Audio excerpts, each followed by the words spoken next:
Creí que el dolor más grande de mi vida había sido ver cómo cerraban el ataúd de mi único hijo Alejandro. Pero me equivoqué. El verdadero infierno empezó justo ahí en su funeral, con el susurro de la mujer que le había jurado amor eterno. Mientras el incienso todavía flotaba en el aire y las lágrimas de cocodrilo corrían por su rostro, se inclinó y me dijo al oído: «Tienes una semana para pelarte de la casa». Esta no es solo la historia de una madre de luto. Es la historia de cómo la viuda de mi hijo intentó borrar su memoria y robarme el hogar que construimos juntos. Pero lo que ella no sabía es que el amor de una madre es un fuego que ni la peor de las traiciones puede apagar. Y yo no iba a dejar que me quitara lo último que me quedaba de él. Claro, aquí tienes el archivo de texto completamente mexicanizado, con la intención de capturar la esencia, el lenguaje, el tono y la emoción de una historia contada desde el corazón de México. Se ha ajustado para que suene como esas narraciones virales llenas de sentimiento y coraje. Estaban a punto de cerrar el ataúd cuando se me arrimó por la espalda y me susurró al oído: «Tienes una semana para pelarte de mi casa». Todavía tenía el programa de la misa en el regazo. Mis dedos lo arrugaron sin querer, aplastando todo el borde con la pura rabia. No me di la vuelta. Me quedé tiesa como de piedra haciéndome la pendeja, como que no la había oído, mientras el padrecito seguía con su sermón de la aceptación y la paz eterna. Mi niño, mi Alejandro, se me había ido. 33 años, un infarto de la nada, y era lo único que de verdad me quedaba en este pinche mundo. Y ahora aquí estoy a un lado de su caja, mientras su esposa, la Marisol, se pasea con un vestido negro de diseñador y unas lagrimotas de cocodrilo ya planeando cómo echarme a la calle. Me apretó el hombro después de soltar su veneno con una delicadeza que daba asco, como si me estuviera consolando la cabrona. No moví ni un músculo. Se levantó y fue a saludar a otro invitado que llegaba. Ha sido tan fuerte, escuché que alguien decía detrás de mí: «Perder a su marido tan joven, no me lo puedo ni imaginar».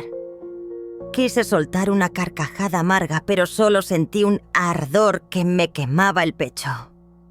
Me quedé callada durante toda la misa, durante el último rosario, incluso cuando la gente empezó a pasar al salón, donde daban café y galletas. Cuando llegó la hora de irnos al panteón, la Marisol se aseguró de ayudar a su abuela a subirse al coche, pero a mí me dejó ahí parada sola como un perro. Me tuve que subir con ella en el coche de mi Ale, pero no me dirigió la palabra en todo el camino. El coche olía a su loción y pensé que eso me iba a quebrar, pero estaba demasiado ocupada tratando de adivinar qué pinche juego se traía entre manos. En la casa, ella le dio la bienvenida a todos. Dio un discursito sobre la fortaleza y el buen humor de Alejandro y lo mucho que amaba a la familia. Pura falsedad. Yo me quedé parada detrás de la isla de la cocina calladita. Sirvió tequila, hizo un brindis, abrazó a la gente como una viuda de telenovela. Pero yo me fijé en los detalles. La foto familiar que estaba junto a las escaleras ya no estaba. Su caja con las medallas del ejército había desaparecido del librero. Ya lo estaba borrando. A mi hijo.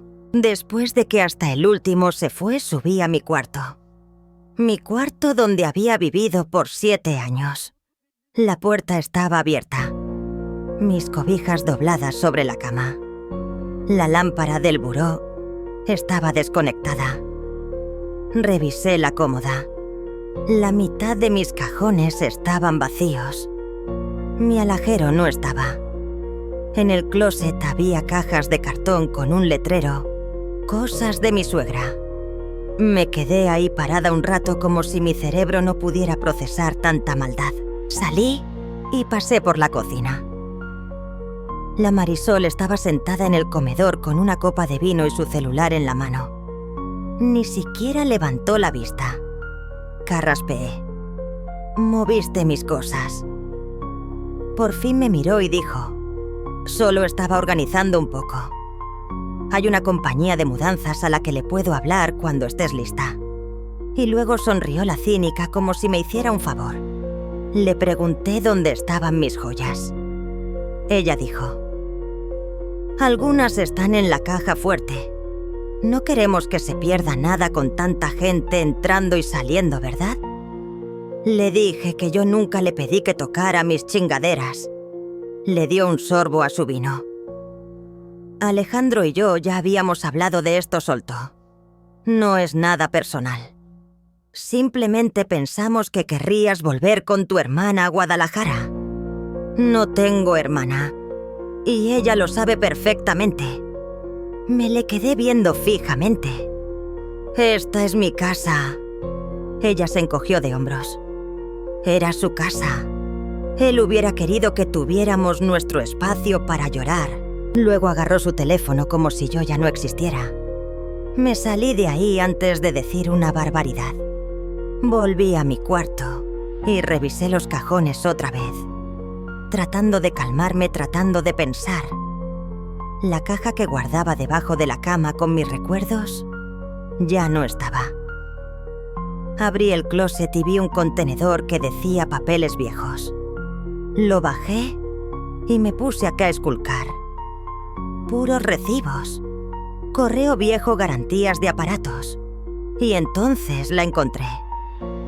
Mi carpeta con expedientes médicos viejos, papeles del banco y mi pasaporte.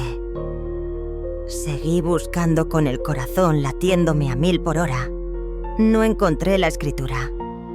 La que tenía mi nombre, la que mi Ale insistió que guardáramos juntos cuando compraron esta casa y yo les ayudé con el enganche después de que él perdió su chamba. Ese mendigo papel se suponía que debía estar en esa caja. Revisé 2-3 veces. La voz de Marisol se escuchó desde el pasillo. «Oye, ¿vas a querer lo que sobró de la ensalada o ya lo tiro?» No le respondí. Me temblaba la mano. La escritura había desaparecido. A la mañana siguiente la cocina estaba en silencio. Marisol estaba en la mesa del comedor tecleando en su laptop, como si fuera un martes cualquiera. Levantó la vista y dijo: «Buenos días. Solo estoy checando unas cotizaciones para la mudanza». Abrí el refrigerador. Mis toppers con mi nombre habían desaparecido, reemplazados por unos Tupperware todos ordenaditos que no eran míos. «Yo no pedí ninguna mudanza», le dije. Ella sonrió sin mirarme. «Cierto, pero pensé que te ayudaría a ir adelantando». Le dio un sorbo a su taza y siguió tecleando. Fui a la sala. El viejo sillón reclinable de mi hijo ya no estaba. En su lugar había una silla de imitación de cuero horrible. Su zarape favorito estaba doblado y metido detrás de un mueble, como si fuera una cama para perro. «¿Dónde está el sillón de Alejandro?», le pregunté. Se encogió de hombros. Ya estaba viejo. Desentonaba con la decoración. Me le quedé viendo. Apenas va una semana. Ahora sí pareció molestarse. Han pasado 9 días. Y no me voy a sentar en el sillón de un muerto Elena. Fue la primera vez que dijo su nombre como si fuera cualquier cosa. Me di la vuelta y me salí nomás para poder respirar. Me senté en los escalones del porche, saqué mi teléfono y le llamé a un abogado que Alejandro me había recomendado una vez. La secretaria me dijo que el licenciado Robles podía verme esa misma tarde. No le dije a Marisol a dónde iba. Simplemente me fui. El licenciado Robles se acordó de Alejandro enseguida. Un tipazo, dijo. «De verdad que lo siento mucho». Le conté todo el chisme, cómo Marisol me quería correr, cómo mi nombre estaba en la escritura y ahora el papel no aparecía por ningún lado. Me preguntó cuánto tiempo llevaba viviendo ahí. 7 años, le dije, desde que la compraron. Me preguntó si tenía algún comprobante de que yo di dinero para el enganche. Le dije que usé un cheque de caja. Todavía tengo el recibo. Sus ojos brillaron. Entonces puede que tengamos algo. Le pedí que me explicara. Dijo que si mi nombre estaba en la escritura y yo tenía pruebas de mi aportación, no podía correrme. No legalmente. Me dijo que encontrara ese recibo y, si era posible, los papeles originales de la compraventa. Le di las gracias y manejé de regreso a casa con las manos apretando el volante, con una fuerza que ni yo me conocía. Marisol estaba hablando por teléfono cuando volví caminando de un lado a otro en el pasillo. No, ella no sabe nada, le decía a quien fuera, que estuviera del otro lado bajando la voz cuando me vio. Todo está bajo control. Pasé junto a ella y me fui derecho al ático. Mi Ale había guardado cajas ahí desde antes de casarse. Papeles de la escuela de impuestos, de todo. Subí con el corazón desbocado y empecé a abrir cajas. Polvo por todos lados. Encontré una caja etiquetada como compra de la casa. Se me cortó la respiración. La bajé, me senté en el piso polvoso del ático y empecé a revisar. Contrato seguro del hogar, papeles del banco, y entonces ahí estaba. Un sobre manila que decía escritura final y testimonio notarial. Lo abrí y me quedé helada. Mi nombre, mi firma, la de él, con fechas, sellos del notario público, todo en regla. Me quedé ahí sentada un segundo asimilándolo. Marisol nomás estaba echando un farol. O no sabía o sabía y esperaba que yo fuera una vieja mensa que no se iba a dar cuenta. Me metí la carpeta en el abrigo y bajé.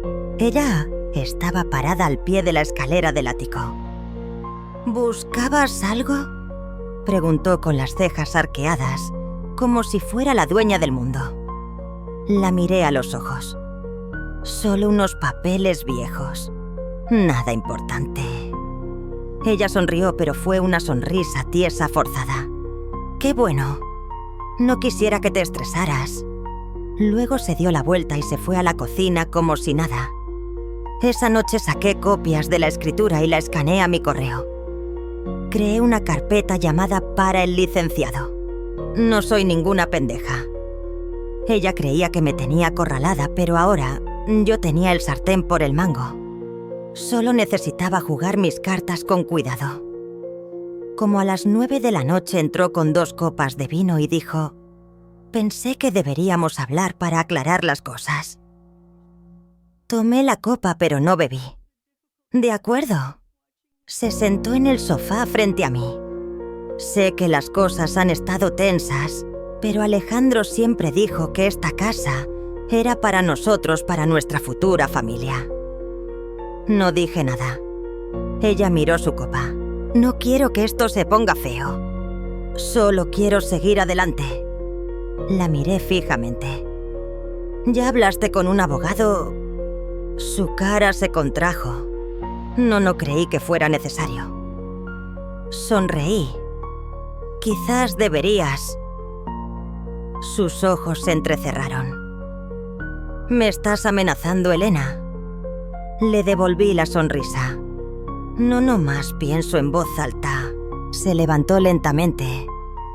«Espero que podamos hacer esto por las buenas». Asentí. «Yo también». Se fue por el pasillo.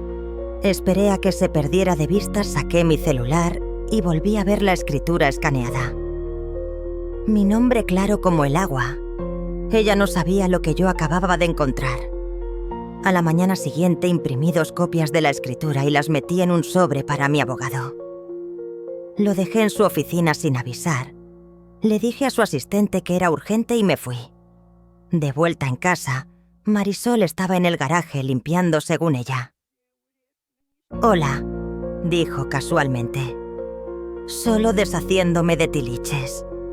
Espero no te moleste». Asentí. y entré fingiendo no darme cuenta de que el equipo de pesca de mi Ale ya no estaba. Fui a mi cuarto, abrí el cajón de mi buró y lo encontré cerrado con llave. Ese cajón nunca tuvo cerradura. Agarré un desarmador y lo forcé. Dentro mi frasco de medicinas para la presión no estaba. Tampoco el sobrecito con el dinero que guardaba para emergencias. Me estaba mandando un mensaje. Quería que supiera que se podía meter hasta en mis calzones si le daba la gana. Me senté en la cama y respiré hondo hasta que se me pasó el coraje. Entonces hice algo que no había hecho desde que murió Ale. Abrí su archivero en el estudio. En el tercer cajón encontré una carpeta opciones de refinanciamiento. Dentro había estados de cuenta de la hipoteca con nuestros 2 nombres de hacía menos de un año. Eso era importante. A Marisol nunca la habían agregado ni siquiera con el refinanciamiento. Le saqué una foto y la subí a mi nube. Escuché la voz de Marisol en el pasillo hablando con alguien en altavoz. Sí, todavía está aquí. Sé que es incómodo, pero no tiene ningún derecho real. Una pausa, y luego su nombre no está en los recibos de la luz, ni del agua. Todo va a salir bien. Salí al pasillo e hice suficiente ruido para que supiera que la había oído. Se giró de golpe con los ojos como platos. «¿Todo bien?», preguntó. Le dije: «Deberías tener más cuidado con lo que dices en esta casa. Las paredes oyen». Luego me fui a la cocina a preparar un café como si nada. El resto del día me sacó la vuelta. Como a las 6 de la tarde pasé por la sala y vi que había cambiado el retrato familiar por una pintura de un paisaje. Montañas azules y nieve. Sin gente. Un cuadro frío como ella. Esa noche pidió tacos para cenar y dejó los míos en la bolsa sobre la barra. Sin una nota, sin nada. Agarré mi comida, me metí a mi cuarto y le puse una cuña a la puerta. No me iban a arriesgar. A las 2 de la madrugada escuché pasos afuera de mi cuarto. Lentos, deliberados. Me levanté y pegué la oreja a la puerta. No tocaron, solo una pausa, y luego los pasos se alejaron. Por la mañana la luz se había ido por 1 minuto. Revisé la caja de fusibles. Todo estaba bien. No le dije nada. Me ofreció café como si nada. La rechacé. Luego volví con el licenciado. Esta vez me senté frente a él y le enseñé todas las fotos, los papeles del refinanciamiento, las copias de la escritura. Lo revisó uno por uno asintiendo. «Ella no tiene bases legales para correrla», dijo. «Su nombre nunca aparece y usted ha contribuido a esta casa por más de 7 años. Si intenta desalojarla, va a perder». Le pregunté qué podíamos hacer. «Redactaremos una notificación de copropiedad y prepararemos una respuesta legal a cualquier demanda falsa.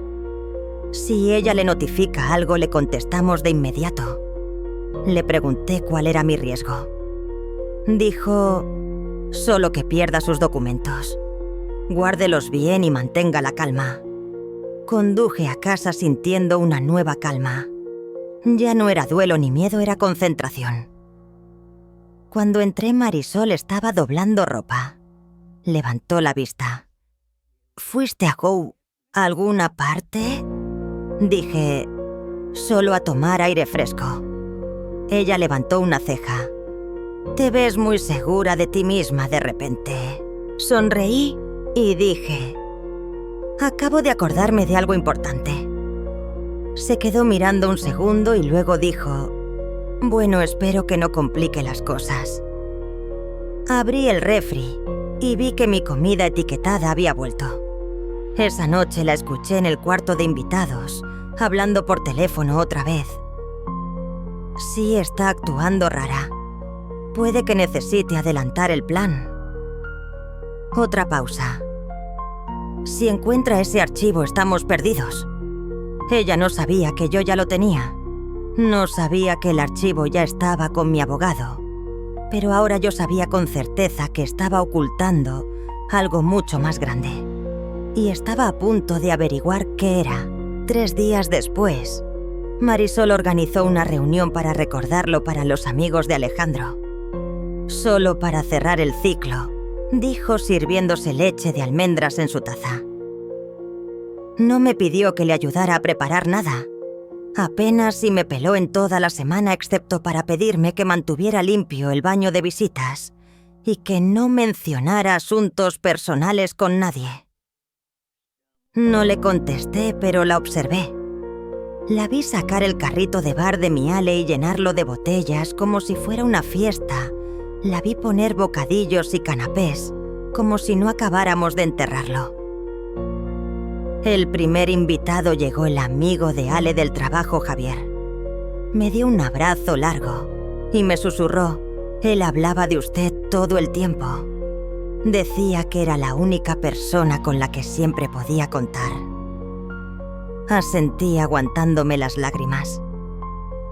Marisol flotaba por la sala como una gran anfitriona, dando discursitos sobre la generosidad de Alejandro. Yo me quedé atrás viéndola sonreír mientras ignoraba que había vaciado el cuarto de mi hijo. En un momento alguien me preguntó cómo estaba. Dije: pues aquí en mi casa tratando de seguir adelante. La mujer se confundió.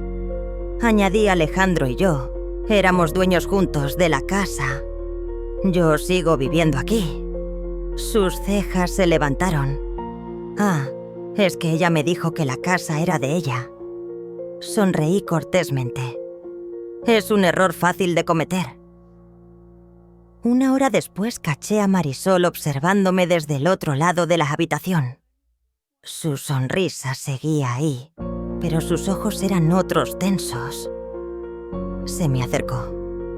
¿Podemos hablar un momento? La seguí al pasillo. Cerró la puerta. ¿Estás tratando de armar un escándalo?, dije. Solo respondí una pregunta con la verdad. Se acercó más. No te hagas la mosquita muerta, Elena. Esta gente no necesita oír de tus papeles. Me crucé de brazos. Entonces deja de andar de hocicona y mentirosa. Me miró con furia, pero se recompuso. Mira, esto es delicado. Están aquí para apoyarme a mí, dije. Entonces, tal vez, no deberías organizar un cóctel en la casa de la que intentas borrarlo. Su cara se puso roja. Si no quieres estar aquí, la puerta es muy ancha. Sonreí. Ay, no me digas. Pues fíjate que no me voy a ningún lado. Se inclinó susurrando como en el funeral. Te crees muy lista, pinche vieja, pero te vas a arrepentir de haberme retado. Luego salió como si nada a seguir con su teatrito. El resto de la noche observé y escuché. Noté que un tipo con la cabeza rapada y un saco caro no dejaba de mirarme. Habló en voz baja con Marisol y luego se fue temprano. Algo en su forma de moverse tan cauteloso se me quedó grabado. Después de que todos se fueron, Marisol limpió en silencio. A medianoche pasé por el cuarto de invitados y vi una carpeta manila en su bolso abierto. Eso no estaba ahí antes. Volví a mi cuarto, agarré mi celular y tomé una foto silenciosa por la rendija de la puerta. La carpeta decía copias de documentos. Plan B. Esa noche esperé a que se metiera a bañar. Entré a su cuarto y abrí el bolso. Dentro había varios folders. No tomé nada, solo fotografié. Un archivo tenía la captura de pantalla de un testamento, con una firma digital que no reconocí. Abajo decía registrado el 4 de marzo. Alejandro murió el 2 de febrero. Él no había firmado nada en marzo. Estaba muerto. Me moví rápido, cerré su bolso y volví a mi cuarto, justo cuando ella salió del baño tarareando. Mis manos todavía temblaban, pero ahora tenía más que una escritura. Tenía pruebas de que estaba tratando de falsificar el control de todo.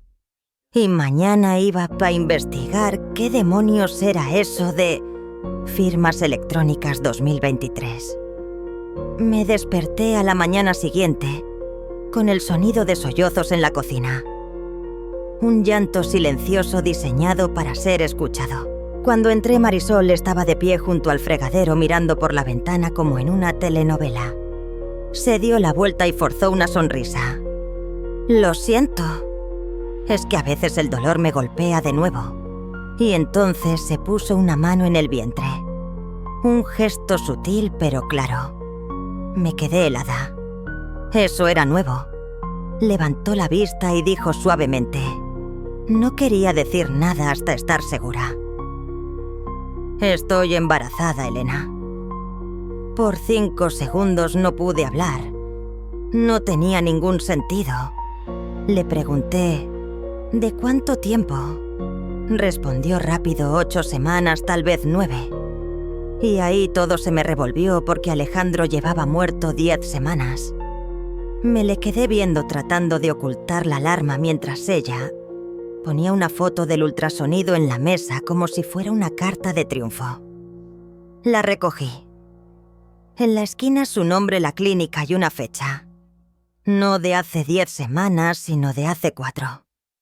Y en ese momento supe que ese embarazo no tenía nada que ver con Alejandro. Y todo que ver con el control. Dijo: «Usé un donante». Alejandro y yo lo habíamos hablado.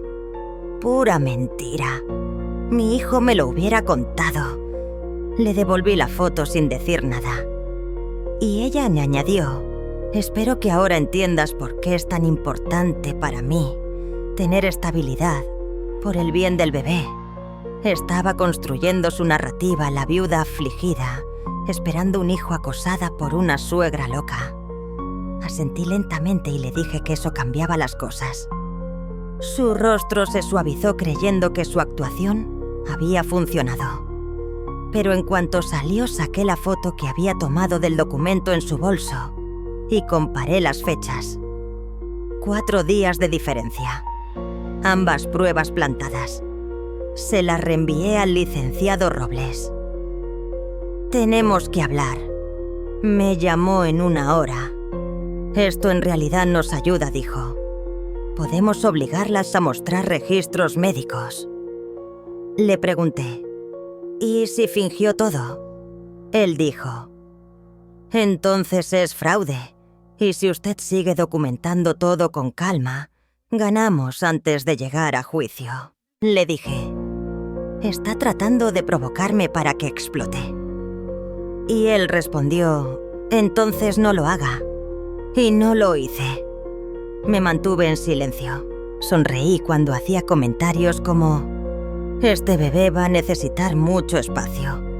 O va a ser difícil criar a un niño en un ambiente hostil».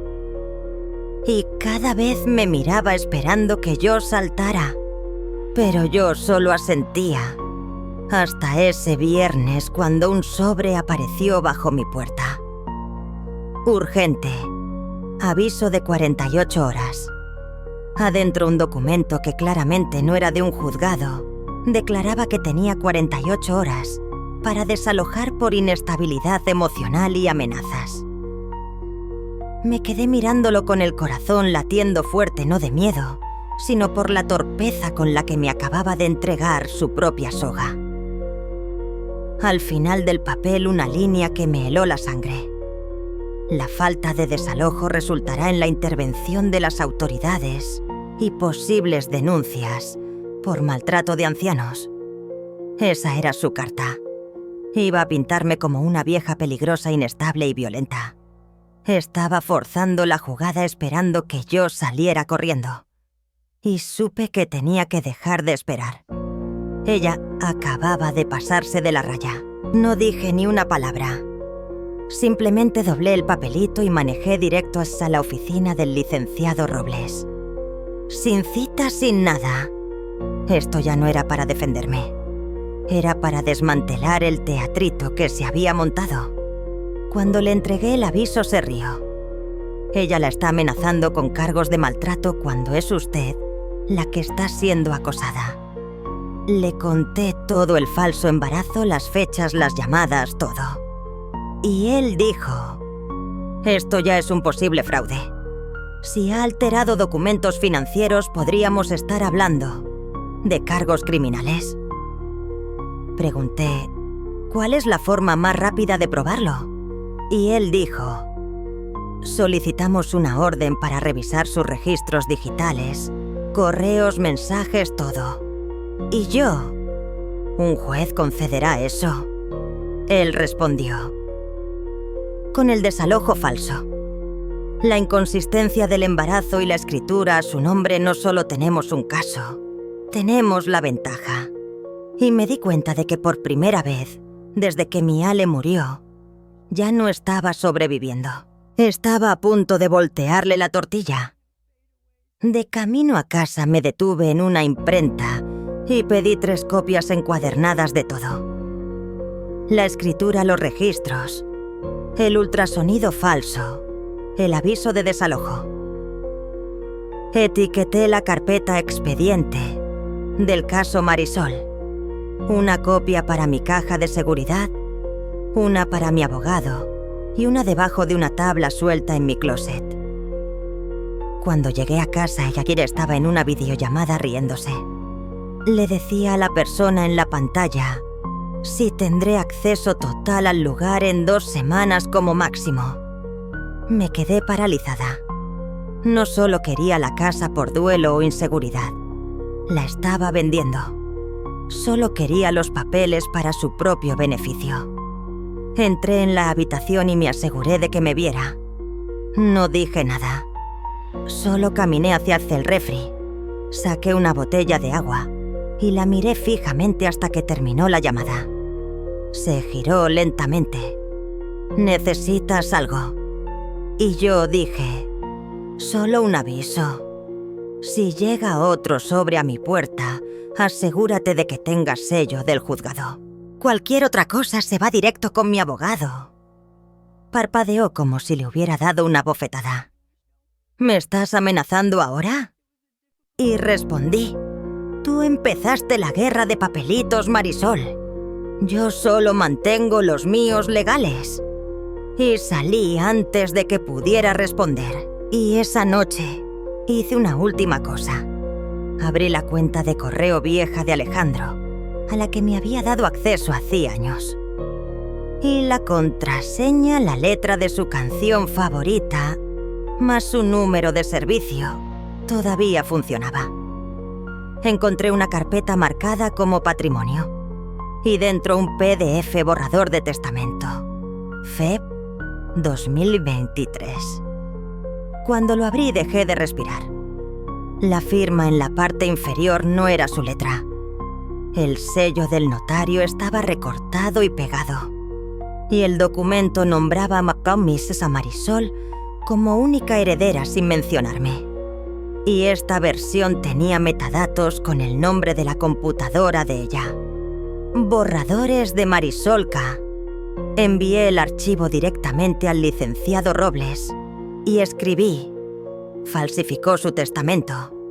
Y ni siquiera parpadeé al presionar enviar. A la mañana siguiente, Robles me llamó. Su voz era tranquila pero firme. Presentamos la demanda hoy mismo. Y ese fue el momento en que todo cambió. Ahora teníamos pruebas de falsificación de intención de cometer fraude. Me explicó los siguientes pasos: congelar cualquier transferencia del título de propiedad y presentar una alerta de fraude. Y añadió: usted no tiene que notificarla. El juzgado lo hará. Y asentí porque finalmente alguien más iba a hablar por mí. Para el mediodía Marisol debió sentir que algo andaba mal porque se volvió extrañamente amable. Cuando le dije que no a su ofrecimiento de comprar cosas para el bebé, inclinó la cabeza y preguntó: ¿estamos bien? Solo sonreí y dije: ya veremos. Esa tarde recibí una llamada. Entregaremos unos papeles más tarde hoy. No interactué. Dije, créame, no lo haré. Y me senté a esperar. Como a las 5, ella llegó en su camioneta nueva. En el segundo en que pisó el porche, un hombre apareció, subió los escalones y dijo su nombre completo. Ella se detuvo. Sí. Él le entregó un sobre grueso. Ha sido notificada. Fraude sucesorio y orden de restricción de propiedad. Parpadeó. ¿Qué demonios es esto? Y él dijo, tendrá que leerlo, y se fue. La observé desde la ventana. Sus ojos se dirigieron a la casa hacia mí. Entró hecha una furia, golpeó el sobre en la mesa, lo abrió y susurró. No, no, no, no. Luego gritó. Está mintiendo, todo esto son mentiras. Se volvió hacia mí. ¿Qué les dijiste? Me levanté. Yo no les dije nada. Los documentos lo hicieron. Arrojó el sobre al suelo y se fue a la cocina. Arreglaré esto. Ya no me hablaba a mí. Le hablaba al mundo que finalmente le había dicho que no. Esa noche no salió de su habitación. A la mañana siguiente, la encontré en el patio hablando por teléfono. Consígueme un abogado que sepa cómo enterrar esto. No me importa lo que cueste. Es solo una pinche vieja. Me paré en el porche con los brazos cruzados para que supiera que había oído cada palabra. 2 días después, se fijó la fecha de la audiencia. Cuando nos presentamos, Marisol entró con su foto de ultrasonido falsa como si fuera un trofeo. Su abogado empezó con un discurso sobre la viudez y el duelo. Pero mi licenciado lo demolió con pruebas. Las firmas, los metadatos de su laptop, los registros de refinanciamiento. Y luego el golpe de gracia, la escritura a mi nombre. Y el de Alejandro legalmente, registrada e intacta. Cuando Robles dijo, «Su señoría, mi clienta, ha sido copropietaria de esta propiedad», desde el día 1 el juez se inclinó y dijo, «Licenciado, esto está más claro que el agua». Y vi cómo toda la postura de Marisol se derrumbaba. El juez dijo, «La señora Elena conserva la copropiedad legal. Todas las reclamaciones de desalojo son nulas. En cuanto al testamento, queda sujeto a investigación por fraude». El abogado de Marisol le susurró algo. Ella lo miró como si la hubiera traicionado. Y yo me quedé allí firme en silencio fuerte. Era solo la verdad finalmente dicha en voz alta. Al salir del juzgado, Robles me dijo, «Ahora esperamos a ver si se resiste o hace las maletas». Sonreí no por despecho, sino por alivio. La ley ahora sabía lo que ella realmente era. La casa estaba demasiado silenciosa a la mañana siguiente. Cuando entré en la cocina, Marisol ya estaba allí sentada en la mesa con su café intacto. No levantó la vista. ¿Crees que ya ganaste? Me serví mi propio café sin responder. Ella continuó. ¿Crees que porque un juez se creyó tu cuentito ya se acabó? Me volví y dije, no fue un cuento, Marisol. Fue la ley. Y eso la quebró. Se levantó de golpe. No vas a robarme todo. Y la miré a los ojos. Intentaste borrarme de una casa que ayudé a construir usando un testamento y un embarazo falsos. Se quedó helada. Trató de decir, estaba de duelo, pero ya no funcionaba. Y dije, empaca tus cosas. Te estoy dando el respeto que nunca me diste. No voy a llamar a la patrulla. Todavía. Abrió la boca como para gritar, pero la cerró. Agarró su teléfono y salió furiosa. Me senté a beber mi café, finalmente saboreándolo sin miedo. La casa por fin estaba en paz. Entré al cuarto de mi Ale, me senté en su cama y dije en voz baja, «Ya estamos bien, mi niño. Te lo prometo». Y entonces abrí su cajón superior y encontré una hoja de papel doblada, escrita a mano por él, fechada 3 semanas antes de su muerte. Empezaba con: si algo me pasa, necesito que sepas que lo siento. Leí línea tras línea de culpa de cómo había dejado que Marisol lo aislara, cómo sabía que ella era manipuladora pero estaba tratando de arreglar las cosas. Y al final decía: no dejes que se quede con todo. Esta casa siempre fue nuestra, no de ella. Haz lo que tengas que hacer, mamá. Mis manos temblaron de claridad. Incluso muerto mi niño había tratado de darme la última palabra. Escaneé la carta y la guardé junto a la escritura. Al atardecer, Marisol regresó. Te vas a arrepentir. Iré a la prensa. Les diré que acosaste a una pobre viuda. Y dije: entonces yo les mostraré las fechas del ultrasonido, los metadatos del testamento falso y la carta que Alejandro me dejó. Su rostro se puso blanco. No sabía de esa última carta. Susurró: estás mintiendo. Y yo dije: cálame. Se dio la vuelta y azotó la puerta de su cuarto con tal fuerza que un cuadro se cayó en el pasillo. No me inmuté. Mientras preparaba la cena, le envié un mensaje a Robles. Encontré una carta personal que fortalece nuestro caso. Respondió en segundos. Envíela. Esto es infalible. Y esa noche, por primera vez en meses, dormí con la ventana abierta. Para el domingo el pasillo estaba lleno de cajas. Cuando entró a la cocina dijo: me iré para el viernes. Asentí sin sonreír, solo un tranquilo reconocimiento. Añadió: puedes recuperar tu casa. Y dije: nunca fue tuya para que me la devolvieras. Y eso la golpeó más que cualquier grito. Aprendí que el movimiento más poderoso que me quedaba era simplemente seguir viviendo como si ella ya no existiera. El jueves intentó un último movimiento patético. Le llamó al amigo de Alejandro, Javier, para decirle que yo había inventado todo. Lo que no sabía es que Javier ya había visto los papeles del juzgado y la carta. Me reenvió el mensaje con una sola línea: está desesperada. No respondí. Para el final del día, su coche estaba cargado. Su rostro pálido, el maquillaje corrido. Se dio cuenta de que la pérdida era personal, pública y permanente. Vino así a la puerta. No tienes que hacer esto. Y yo dije: tú tampoco tenías que hacerlo. Se quedó procesando la verdad. Había jugado todas sus cartas, quemado todas sus mentiras y había terminado exactamente donde empezó, parada en un porche que nunca le perteneció. Abrí más la puerta y dije: tienes hasta la medianoche. Ella dijo: ¿y a dónde se supone que voy a ir? La miré a los ojos y dije: a cualquier lugar que no sea aquí. Y luego cerré la puerta.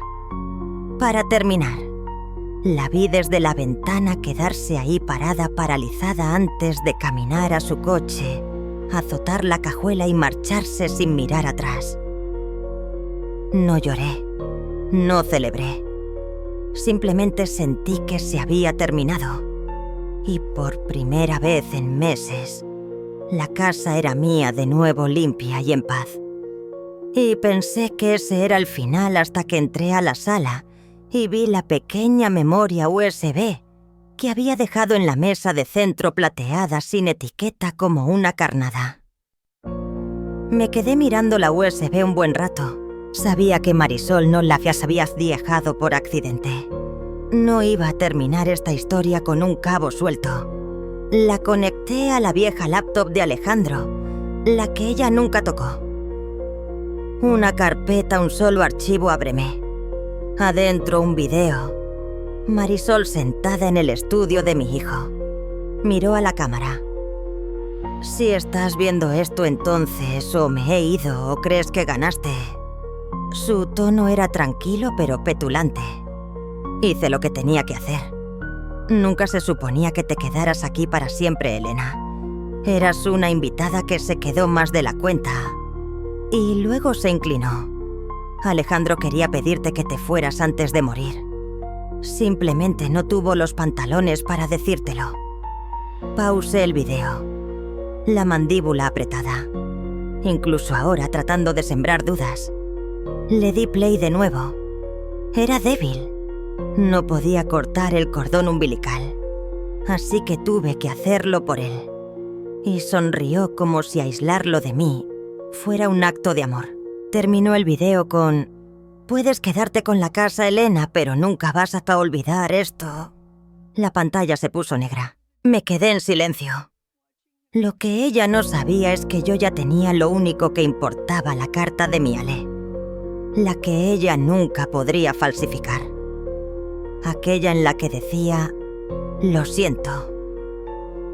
Saqué esa carta, la sostuve junto a la imagen congelada de su rostro en la pantalla y no sentí nada más que paz.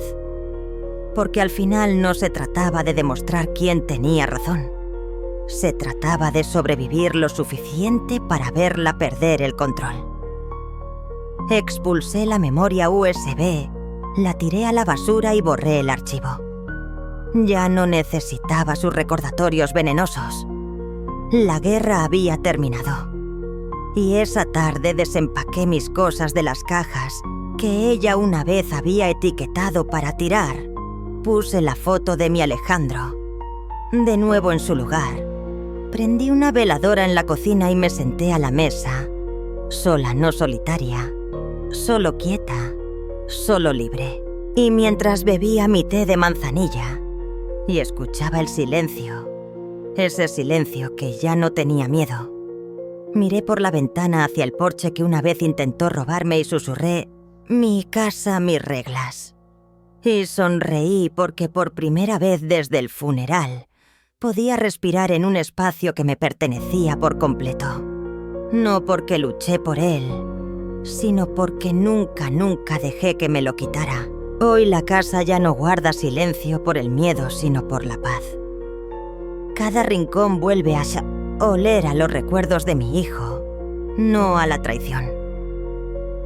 Al final me di cuenta de que esta lucha nunca fue por 4 paredes y un techo. Fue por defender el último espacio sagrado donde la memoria de mi Ale podía descansar. Gané más que una propiedad. Recuperé mi derecho a llorar a mi niño en su propio hogar, a mi manera sin que nadie me dijera cómo. Esta historia no es sobre el odio, sino sobre la fuerza que encontramos cuando luchamos por amor. Es un recordatorio de que la verdadera justicia no siempre grita en un tribunal, a veces susurra en la calma de un hogar recuperado. Gracias por escuchar mi historia, por caminar conmigo en estos recuerdos. Si se llevan algo, que sea esto. Nunca subestimen el fuego de una madre, porque es capaz de iluminar el camino de regreso a casa, incluso en la noche más oscura.